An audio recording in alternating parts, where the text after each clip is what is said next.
Imagine you wake up one day, you get a drink of water, you put your work clothes on, and you stimulate yourself by working hard and achieving small goals throughout the day. For some of you, this may seem like hell, and for others, this may be the perfect life.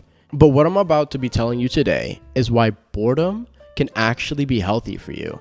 Before we get into the video, I encourage you to watch the whole way through, because it'll not only help you understand why boredom can actually be good for you and help you better yourself, but doing one thing at a time without losing focus is just another step closer to fixing your dopamine system. Have you ever been so bored before, where you try your hardest to think of something to do, but you just can't? That's your overly fried brain, destroyed from hours of screen time and overstimulation. You want to fix that? Stick around until the end of the video.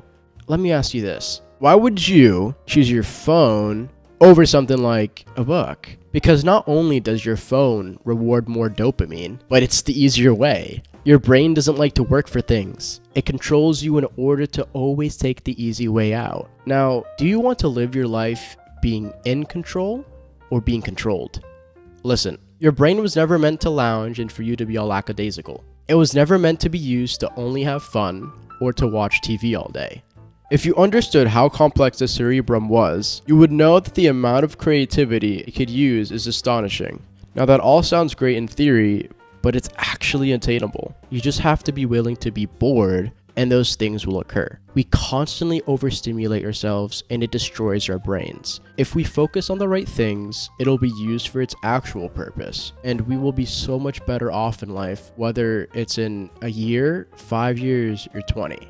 Let's talk about the #1 app in brain rotting: TikTok. TikTok ruined our society's way of having fun by allowing you to think it's okay to scroll for hours upon hours, 15-second clips of uselessness.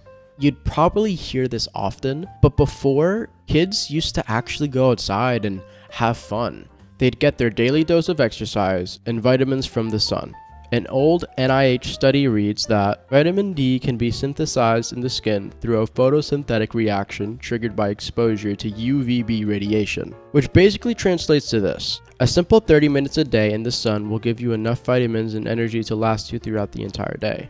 So you still being here proves not only are you part of the small percentage of the world who actually cares about their mental health, but it proves you want to fix it, and that's what I'm here for. In order for you to fix your messed up brain from all these overstimulations and dopamine abuse, you need to do the following. Try deleting an app that causes you to use your phone a lot, whether it's TikTok, Snapchat, or Instagram. You don't have to delete it forever, but after 2 days of not using it, look back on how you feel. I promise you'll notice a difference.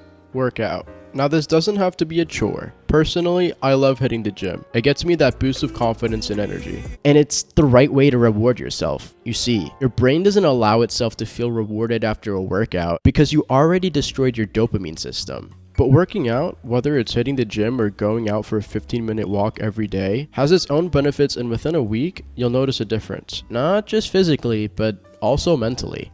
Something I know a lot of you like to do is sleeping. Now, don't get me wrong. Sleeping is great for your health, but that all depends on what time you're doing it at.